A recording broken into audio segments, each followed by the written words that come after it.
जी, महाराज जी, हम आत्मा का परमात्मा से मिलन की बात करते हैं। ये कैसे होता है महाराज जी? इनका संबंध क्या है, आत्मा और परमात्मा का? एक शीशा रख लेते हैं सामने, तो एक प्रेमानंद से दूसरे प्रेमानंद का मिलन कैसे होगा?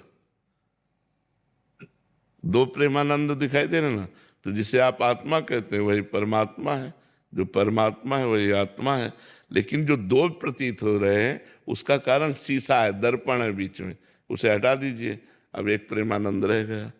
तो देहाभिमान रूपी दर्पण में वही परमात्मा अपने को भूल करके वो जीव रूप हो गया। तब ते जीव भयो संसारी, छूटी न ग्रंथ न भयो सुखारी। जब से वो अपने आप को भूल करके स्त्री मानने लगा, पुरुष मानने लगा, मन और इंद्रियों के द्वारा विषयों का सेवन करने लगा, तब से अपने स्वरूप को भूल गया। हम सबका स्वरूप एक ही है, भगवत स्वरूप, ईश्वर अंश, जीव अविनाशी, चेतन अमल, सहज सुख राशि। सहज सुखमय हमारा स्वरूप है। शंकर सहज स्वरूप सम्हारा, तो लाग समाधि अखंड पारा। हमारा स्वरूप जो है वो भगवत स्वरूप है। कहने को आत्मा और परमात्मा है, लेकिन परमात्मा ही आत्मा है और आत्मा ही परमात्मा है, इसमें कोई अंतर नहीं है। अंतर माया का है। अहंकार रूपी दर्पण हटा कि परमात्मा के सिवा कोई है ही नहीं। भगवान ने श्रीमद् भागवत में कहा, चतुर्श्लोकी भागवत में, कि जब सृष्टि नहीं थी तो मैं था, जब सृष्टि नहीं रहेगी तो मैं रहूंगा, तो बीच में कौन हूं? मैं ही मैं हूं, मैं ही मैं। तो वो ही है, हम तुम नहीं है। हम तुम माया है। हम तुम शरीरों को लेके बोल रहे हैं ना, हम और तुम शरीरों को लेके बोल रहे हैं ना, लेकिन स्वरूप में एक ही है। अब जैसे ये एसी और हाइलोजन दोनों का अलग अलग कार्य है।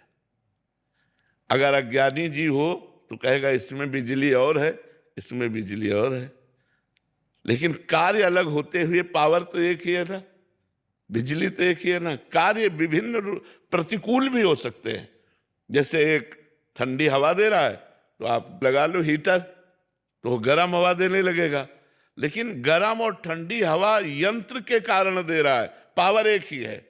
ऐसे एक दुष्ट राक्षस घोर विनाशी स्वरूप और एक साधु महात्मा घोर शांत स्वरूप, लेकिन दोनों में पावर एक ही है।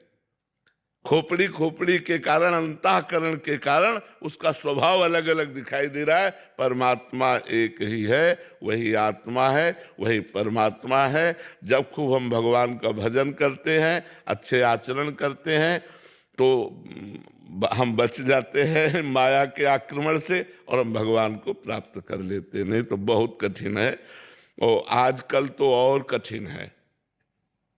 बड़ा पाखंड, बड़ा दंभ, बड़ा नाटक चल रहा है। भजन को बचा पाना बहुत कठिन बात है, बहुत कठिन बात है, बहुत कठिन बात है। कामादिक मद दोष न जाके, तात निरंतर बस में